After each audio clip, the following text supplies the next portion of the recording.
Oh, I think you've got a bit of your work cut out there winning that vote. Oh. Right, Fergus Ewing. I want to ask about Fergus Ewing. Wait, Mr. Harvie, you're a deviant. You're a faggot. You're a deviant, mate.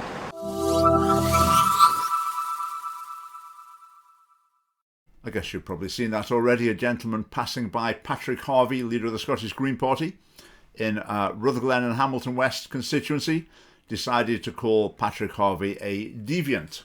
And as a result, the police have been involved, and the police have now released a statement saying, following a report of homophobic comments, a 59-year-old man has been arrested and charged. A report will be sent to the Procurator Fiscal. And as usual, the media don't do a very good job of explaining what's going on.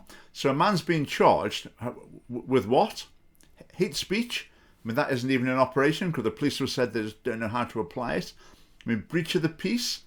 Was the man being threatening and abusive? Did it cause fear and alarm? Can't really see that. But anyway, let's just think about that. Let's see what the man says. So the man called Patrick Harvie a deviant, according to the Cambridge Dictionary. That word is used to describe a person or behaviour that's not usual and is generally considered to be unacceptable, like deviating from a norm, deviating from what's right. That could be a way you could put it. Now let's compare that term deviant. Let's assume the man said it because Patrick Harvie describes himself as bisexual. So let's look at the Catechism of the Catholic Church. What does that say about homosexual sexual acts? It says that they're intrinsically disordered. Now that's pretty strong language, isn't it? I would say that's stronger language than deviant. I would say, so I guess if the man had said to Patrick Harvie, you're bisexual, bisexuality is intrinsically disordered, then I would imagine the police would have still been on the case and it would have been exactly the same story. I mean, it might be the man was referring to Patrick Harvie's desire to promote gender ideology to children, to sexualise children at school through sex education. Maybe he had those in mind, but I think he probably didn't. It was probably to do with Patrick Harvie's bisexuality. So, we've got two questions to consider here, and they are totally separate questions. Some people find it quite difficult to separate these questions, so I'll try and make this as clear as I can. Right, question one, is it a good idea to heckle someone in that way in the street? Like, to call someone a deviant because they're bisexual, a politician. Is that a good thing to do? Well, I would say, no, I don't think that's a good thing to do. I think heckling is part of politics. So, you see a politician in the street, they should have a thick skin. You can say what you think of them and they can respond. Maybe, things highly critical, let's say, that they might take as a bit offensive or whatever. Okay, but calling him a deviant, no, I don't think that's a good idea. I would never do that. I would hope no one representing the Scottish Family Party would do that. So I don't think that was a good thing to do. That's question one. That's question one. I'm now moving on to a totally different question, and that's question number two, and that is, should that be a crime? Should the man be arrested, charged, prosecuted, I don't know, fined, who knows whatever else is going to happen. But whatever happens, it will be a long process that will be very stressful and will hang over this man for months and months, if not years even. Well, meanwhile, let's see what happens when people are offensive to the Scottish Family Party in the street. Scum off our streets! Fascist scum off our streets! Fascist scum off our streets! Rather than being called fascist scum, well, fascist, well, that's just not true. It's just not justified. But on the other hand, Patrick Harvie would say it's not justified to call him a deviant. Other people might disagree. Some people would think it is justified calling the Scottish Family Party fascists, which is just nuts. And we would obviously disagree. So that sort of happens in political debate. Calling someone scum, or a group of people scum, that is clearly extremely offensive. But where are the police there? Nothing at all. I could have used lots of clips. I'm just using some recent ones here. This is things going on at Edinburgh Pride when we were there. I would say the behaviour there from LGBT activists was definitely threatening and abusive, and the police just not interested.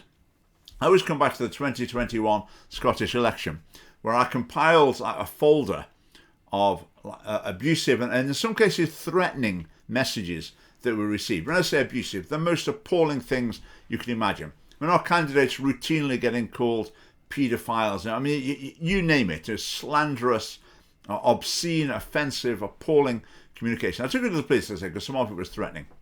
So I took it to Oxgange police station, stood there talking to the gentleman at the desk. There was a big LGBT poster on either side of the sort of gap where you speak to the person.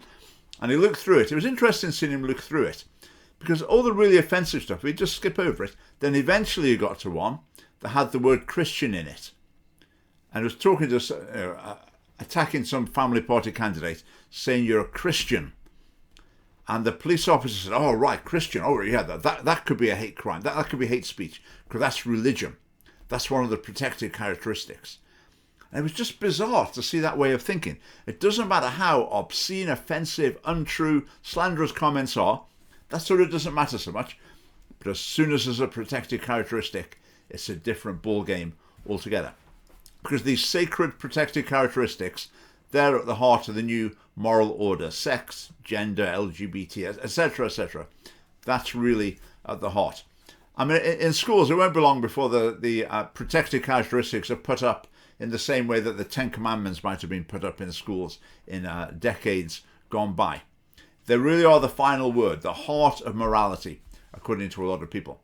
Now, the old idea is like, be a good person, be respectful to people, be civilized. Out the window. Not so interested in those anymore. It's the protected characteristics. You have to be respectful and civilized to some people over some issues. That's what it really comes down to. Now, if you go down this route of placing the protected characteristics at the heart of your moral system, you might start off getting a bit unbalanced in the way you respond to things, but where does it end up? It ends up with criminalizing viewpoints that certain people disagree with. So looking at this case, who's the law for? Who are the police for?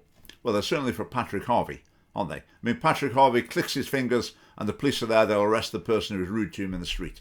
Humza Yousaf, he's a past master at it. Someone says something, unpleasant about him being a Muslim or whatever on Twitter, and the police are there in a second and the bloke will be in court before you know it. Now, when I go, Scottish Family Party goes, with far, far more serious incidents, the police are just not interested in the slightest. So on this campaign trail in the Rutherglen and Hamilton West by-election, freedom of speech is one of the hot topics that our candidate Niall Fraser is campaigning on. So maybe we'll come across Patrick Harvie again in the street. If I come across him, I wouldn't particularly want to say anything about his bisexuality. I would speak to him about that personally.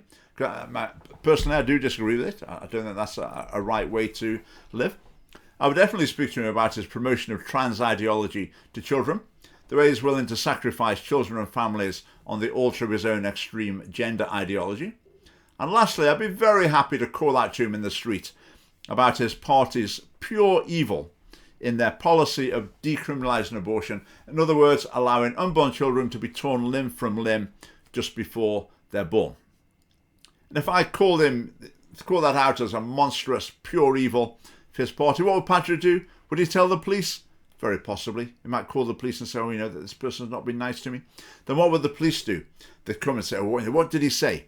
That, okay, tearing unborn children limb from limb. Okay, we're not interested in that. It was about abortion. And the police would think, well, is that sexist? Is that a protected characteristic involved there? And that's how they would make their decision. That's absolutely mad.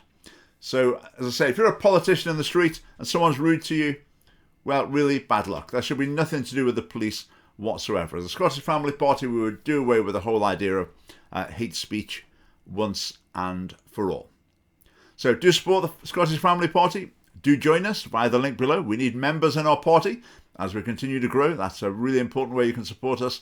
I hope to meet you when you've joined. And thanks for watching.